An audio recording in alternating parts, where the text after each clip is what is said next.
Assalamualaikum warahmatullahi wabarakatuh. Kami dari kelompok 2 ingin mempresentasikan tentang unit 5 yaitu pertumbuhan fisik yang beranggotakan Maulidia Zahra, Fitri Nuraini, Nessa Riani, dan juga Leli Nuryasyanti. Untuk materi yang pertama akan dibacakan kepada Nessa Riani. Nessa Riani, dipersilakan. Terima kasih Maulidia Zahra. Untuk yang pertama, penyebab pertumbuhan. Pertumbuhan fisik adalah perubahan-perubahan fisik yang terjadi dan merupakan gejala primer dalam remaja. Perubahan-perubahan ini meliputi perubahan ukuran tubuh, perubahan proporsi, munculnya ciri-ciri kelamin yang utama primer dan ciri kelamin kedua sekunder. Menurut Mus yang dikutip oleh Sarlito Wirawan dalam bukunya Sarlito Wirawan tahun 1991 pada halaman 51. Urutan perubahan fisik adalah sebagai berikut. Pada anak perempuan, pertumbuhan tulang, badan menjadi tinggi dan anggota-anggota badan menjadi panjang. Pertumbuhan payudara, pertumbuhan bulu yang halus berwarna gelap di kemaluan. Mencapai pertumbuhan ketinggian badan yang maksimum setiap tahunnya. Bulu kemaluan menjadi keriting, menstruasi atau haid, bulu-bulu ketiak. Selanjutnya, pertumbuhan pada anak laki-laki. Yang pertama, pertumbuhan tulang. Yang kedua adalah testis, buah kelir membesar, tumbuh bulu kemaluan yang halus, lurus, dan berwarna gelap. Awal perubahan suara. Yang kelima, ejakulasi, keluarnya air mani. Yang keenam, ada bulu kemaluan menjadi keriting. Yang ketujuh, pertumbuhan tinggi badan mencapai tingkat maksimum setiap tahunnya. Yang kedelapan, tumbuhnya rambut-rambut halus di wajah, seperti kumis dan jenggot. Yang kesembilan, tumbuh bulu ketiak. Yang ke-10, perubahan suara. Yang ke-11, rambut di wajah bertambah tebal dan gelap. Yang ke-12, ada tumbuh bulu di dada. Selanjutnya, penyebab pertumbuhan pada masa remaja adalah karena ada dua kelenjar yang menjadi aktif bekerja dalam sistem endokrin, kelenjar pituitari yang terletak di dasar otak mengeluarkan dua macam hormon yang diduga erat hubungannya dengan perubahan pada masa remaja.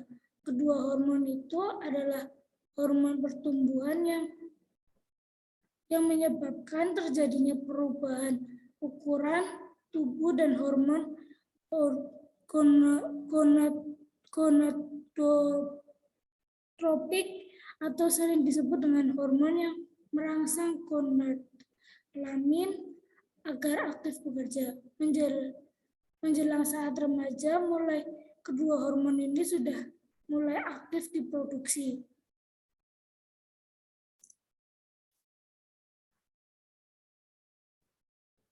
Dan pada saat remaja semakin banyak dihasilkan. Seluruh proses ini dikendalikan oleh perubahan yang terjadi dalam kelenjar endokrin. Kelenjar ini diaktifkan oleh rangsang yang dilakukan kelenjar hipotalamus, yaitu kelenjar yang dikenal sebagai kelenjar untuk merangsang pertumbuhan pada saat remaja dan terletak di otak. Selanjutnya,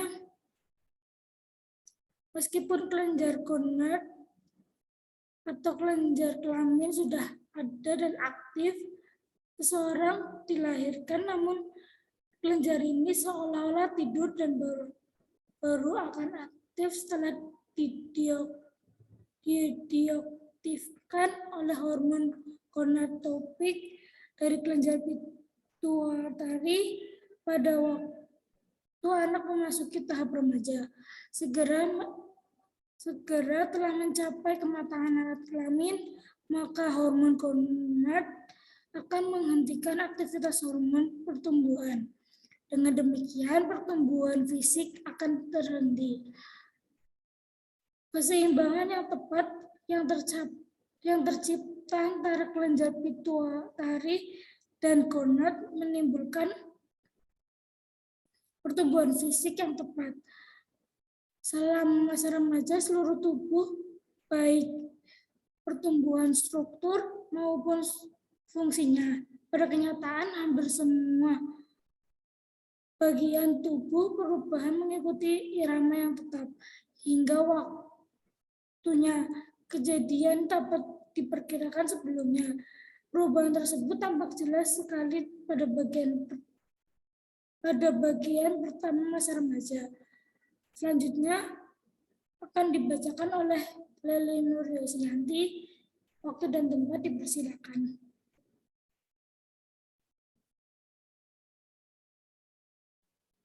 Baik, terima kasih Nesa Riani. Selanjutnya saya akan melanjutkan penjelasan dari Nesa, yaitu masih tentang penyebab pertumbuhan. Kali ini, perubahan-perubahan fisik yang penting yang terjadi pada masa remaja ialah satu, perubahan ukuran tubuh. Irama pertumbuhan mendadak menjadi cepat sekitar 2 tahun sebelum anak mencapai taraf kematangan kelaminnya. Setahun sebelum pematangan ini, anak akan bertambah tinggi 10-15 cm dan bertambah berat 5-10 kg setelah terjadi kematangan kelamin. Pertumbuhan tubuh selanjutnya masih terus terjadi, namun dalam tempo yang sedikit lamban. Selama 4 tahun, pertumbuhan tinggi badan anak akan bertambah 25% dan berat tubuhnya hampir mencapai 2 kali lipat. Anak laki-laki tumbuh terus lebih cepat dari anak perempuan. Pertumbuhan anak laki-laki akan mencapai bentuk tubuh dewasa pada usia 19-20 tahun, sedangkan bagi anak perempuan pada usia 18 tahun. Next slide.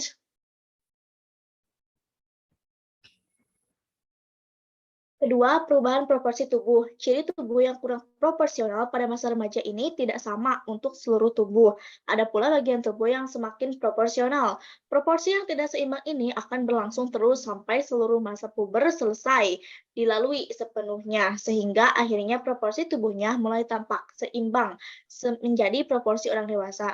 Perubahan ini terjadi baik di dalam maupun di bagian luar tubuh anak. Misalnya di masa kanak-kanak jantungnya kecil, sedangkan pembuluh darah kulit kurang begitu nampak.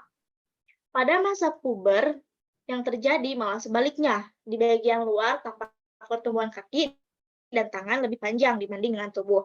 Ketiga, ciri kelamin utama. Pada masa kanak-kanak, alat kelamin yang utama masih belum berkembang dengan sempurna.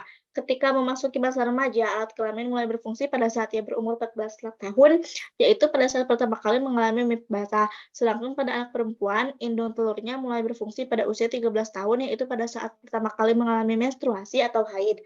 Bagian lain dari alat perkembangbiakan pada anak perempuan saat ini masih belum berkembang dengan sempurna, sehingga belum untuk mengandung.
Next slides.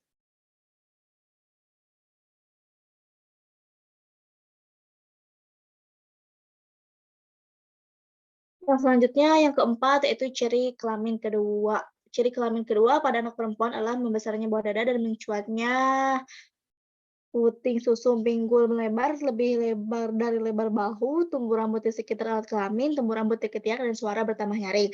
Sedangkan ciri kelamin kedua pada laki-laki adalah tumbuh kumis dan jenggot, otot-otot mulai nampak, bahu melebar lebih lebar dari pinggul, nada suara membesar, tumbuh jakun, tumbuh bulu ketiak, bulu dada, dan bulu sekitar alat kelamin, serta perubahan jaringan kulit menjadi lebih besar dan pori-pori membesar. Ciri kelamin kedua inilah yang membedakan bentuk fisik antara laki-laki dan perempuan. Ciri ini pula yang seringkali merupakan daya tarik antar jenis kelamin. Perubahan tersebut berjalan seiring dengan perkembangan ciri kelamin yang utama dan kedua, dan akan mencapai taraf kematangan pada tahun pertama atau tahun kedua masa remaja. Next slide.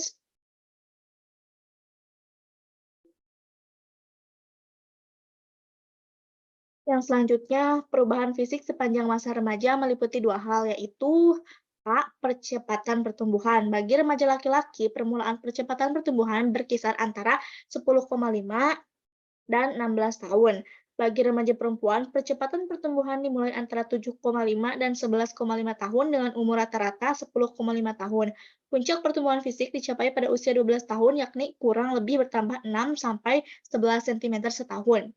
Kedua, proses kematangan seksual. Ketiga, meskipun kematangan seksual berlangsung dalam batas-batas tertentu dan urutan tertentu dalam perkembangan ciri-ciri kelamin sekundernya, namun kematangan seksual pada anak-anak remaja berjalan secara individual, sehingga hanya mungkin untuk memberikan ukuran rata-rata dan penyebarannya saja. Untuk penjelasan selanjutnya akan dijelaskan oleh Fitri Nur Aini. Kepada Fitri Nur Aini, tempat dan waktu saya persilahkan. Terima kasih lagi. Sebelumnya saya minta maaf karena off cam, karena saya terkendala jaringan. Next slide. Penyebab pertumbuhan, ada 3 kriteria yang membedakan anak laki-laki daripada anak perempuan, yaitu dalam hal kriteria kematangan seksual. Kriteria kematangan seksual tampak lebih jelas pada anak perempuan daripada anak laki-laki. Menarche and menstruasi pertama dipakai sebagai tanda permulaan pubertas. Sesudah itu masih dibutuhkan 1 sampai 1,5 tahun lagi sebelum anak wanita betul-betul matang untuk berproduksi.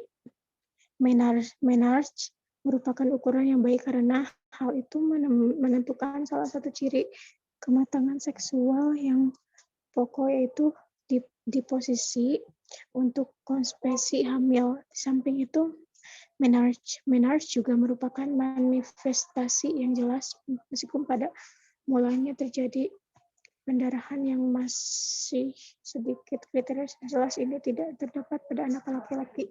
Sehubungan dengan ejakulasi, pelepasan air mani pada laki-laki bermulanya masih sangat sedikit sehingga tidak jelas. Sering dipakai pencepatan pertumbuhan sebagai kriteria penetapan pertumbuhan itu dengan timbulnya tanda-tanda kelamin sekunder maupun primer. Yang kedua ada pemulaan kematangan seksual. Pemulaan kematangan seksual pada anak perempuan kira-kira 2 tahun lebih cepat mulanya daripada anak laki-laki. Menarche tanda pemulaannya kematangan seksual terjadi sekitar usia 13 tahun dengan penyebarannya normal antara 10, 16, 15 tahun. Jadi kira-kira 1 tahun sesudah dilakukannya pencepatan pertumbuhan pada anak laki-laki baru terjadi produksi spermatozoon. Hidup selama kira-kira 1 tahun sesudah puncak pencepatan pertumbuhan, tetapi dalam air mani baru terdapat sedikit sperma. Next slide.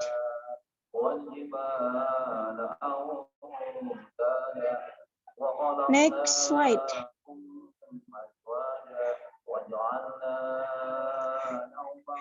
Yang ketiga ada urutan gejala-gejala kematangan seksual pada anak perempuan. Kematangan dimulai dengan 1 tanda kelamin sekunder dengan tumbuhnya buah dada atau payudara yang tampak dan bagian puting susu yang sedikit mencuat. Hal ini terjadi pada usia antara 8 sampai 12 tahun. Baru pada stadium stadium, kemudian menjelang menarche, jaringan pengikat di sekitarnya mulai tumbuh hingga payudara mulai memperoleh bentuk yang dewasa. Kelenjar payudara baru mengadakan reaksi pada masa kehamilan dengan suatu pembengkakan, sedangkan produksi air susu terjadi pada akhir kehamilan. Hal ini merupakan akibat reaksi-reaksi fisiologi yang menyebabkan perubahan-perubahan pada organ-organ kelamin internal. Pada anak laki-laki, kematangan seksual dimulai antara umur 5 sampai 13 atau 15 tahun dan berakhir antara 13 sampai 17 tahun. Pada usia kurang lebih 15 sampai 16 tahun pada anak laki-laki maupun perempuan, pangkal tenggorokannya atau jakun mulai membesar yang menyebabkan pria suara menjadi lebih panjang. Anak laki-laki mengalami hal ini lebih banyak. Anak perempuan mendapat suara yang lebih tinggi dan nyaring, sedangkan suara anak laki berubah menjadi agak berat karena pertumbuhan anatomi yang cepat mendahului pesan urat sarafnya belum dapat cocok, maka timbullah kealam yang khas pada anak laki-laki. Terdengarlah suara yang tinggi antara suara yang lebih berat. Next slide.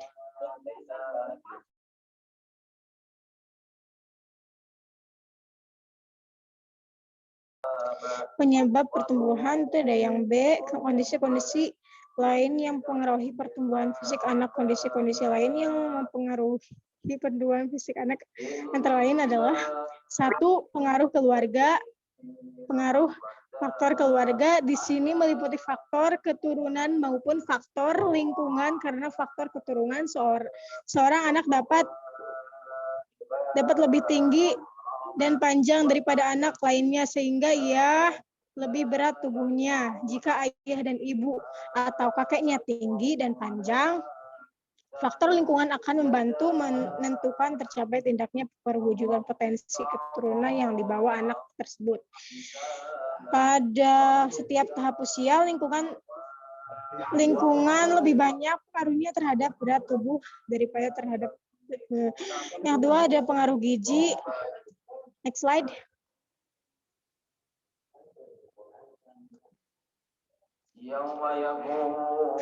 Next slide.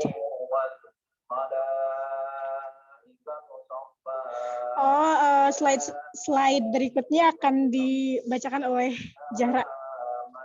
Zahra, dipersilahkan. Baik, terima kasih kepada Fitri Nuraini. Sebelumnya saya juga meminta maaf karena ada gangguan jaringan, maka itu saya off cam.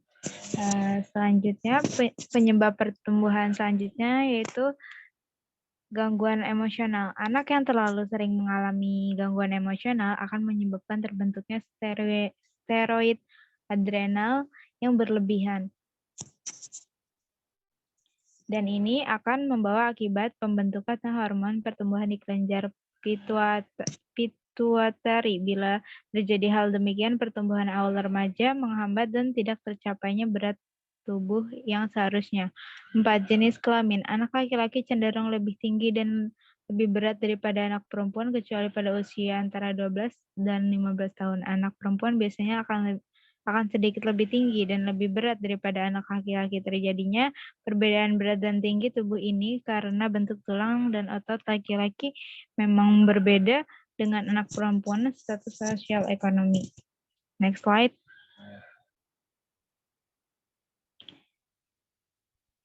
Yang kelima, kesehatan anak-anak yang sehat dan jarang sakit biasanya akan memiliki tubuh yang lebih berat daripada anak yang sering sakit. 6. Pengaruh bentuk tubuh. Bangun atau bentuk tubuh. Apakah mesomorph, ectomorph, dan endomorph akan mempengaruhi besar kecilnya tubuh anak. Misalnya anak yang bangun tubuhnya mesomorph akan lebih besar daripada endomorph, atau anak yang ectomorph mereka memang lebih gemuk dan berat. Perubahan psikologis muncul antara lain sebagai akibat dari perubahan fisik. Di antara perubahan fisik itu yang terjadi pengaruhnya dan perkembangan jiwa remaja adalah pertumbuhan tubuh yang semakin panjang dan tinggi, mulai berfungsinya alat reproduksi seperti haid atau mimpi pertama pada anak laki-laki dan tanda-tanda kelamin kedua yang tumbuh. Next slide.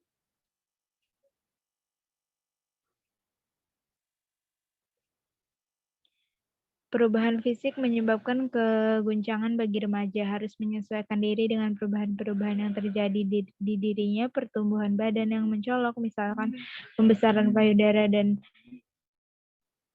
yang membuat remaja merasa risih. Demikian pula dalam menghadapi haid dan mimpi pertama pada anak remaja. Perubahan fisik hampir selalu dibarengi dengan perubahan perilaku dan sikap.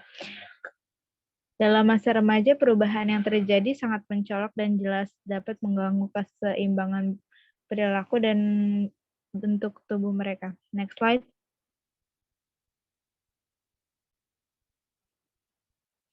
Meskipun pengaruh pubertas terhadap anak-anak berbeda, ada cara mereka melampiaskan gangguan keseimbangan tampak sama.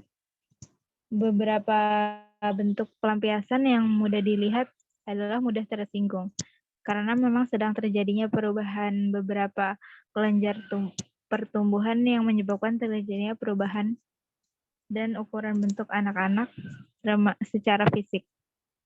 Gangguan ini lebih banyak menghinggapi anak perempuan daripada anak laki-laki, bahkan beberapa anak laki-laki kurang sekali merasakan hal-hal yang disebutkan.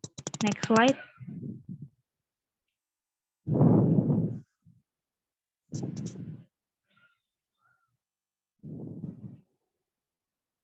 Anak remaja tampak terlalu memperhatikan keadaan tubuhnya yang sedang mengalami proses pertumbuhan.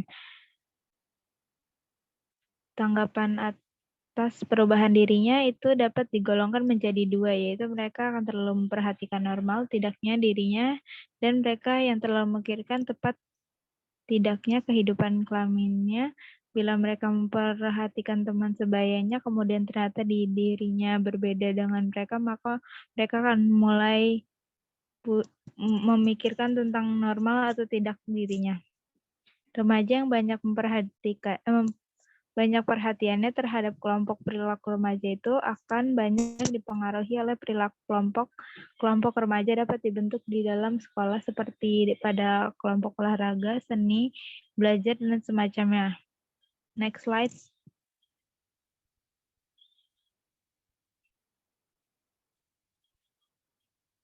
Jenis kegiatan kelompok seringkali dibentuk oleh kelompok itu sendiri, sehingga di samping kegiatan yang bernilai positif, juga dapat kegiatan yang bernilai negatif. Yang bernilai positif seperti olahraga, pramuka, seni dapat menumpuk pertumbuhan fisik remaja, sedangkan kegiatan negatif seperti begadang, minum minuman keras, dan semacamnya. Dengan demikian, perkembangan program kelompok remaja ke arah kegiatan yang bernilai positif oleh para tokoh masyarakat dan sekolah merupakan upaya membantu para remaja dalam pertumbuhan fisik mereka. Perkembangan kegiatan pramuka, olahraga, dan membiasakan hidup bersih dari kegiatan ekstrakurikuler di sekolah perlu diprogramkan secara baik. Pembentukan kelompok belajar atas bimbingan guru yang dapat membentuk remaja untuk belajar teratur dan bertanggung jawab. Sekian pembahasan dari kelompok 2, kurang lebihnya mohon maaf. Wassalamualaikum warahmatullahi wabarakatuh.